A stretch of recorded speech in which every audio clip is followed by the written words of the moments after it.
de l'Assemblée nationale qui ont abouti au terme de 48 heures de travaux sur une déclaration dite de Libreville. Jean-Rodrigue Bingounou, Valérie Charles Poulangoy.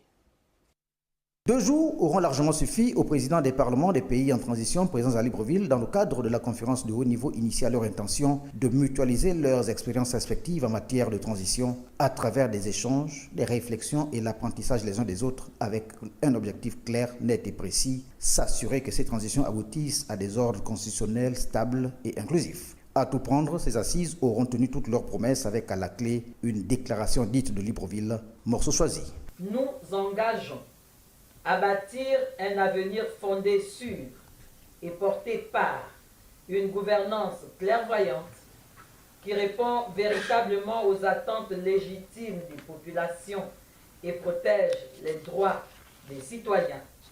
Cette transformation, passant par une restauration de la confiance entre les peuples et les institutions à travers des processus de gouvernance transparents, participatif et porteur d'espoir.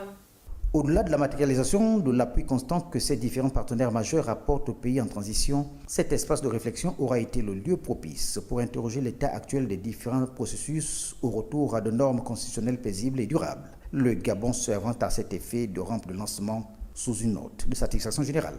Nous avons surtout, à l'issue de nos travaux, adopté la déclaration de Libreville qui contient et réaffirme notre attachement commun à l'ordre constitutionnel, à la séparation des pouvoirs, à la stabilité institutionnelle comme fondement essentiel de la paix, de la sécurité et du développement durable. À travers la déclaration de Libreville, nous exprimons notre volonté commune de contribuer à la conduite de nos transitions vers un ordre démocratique fondé sur l'état de droit.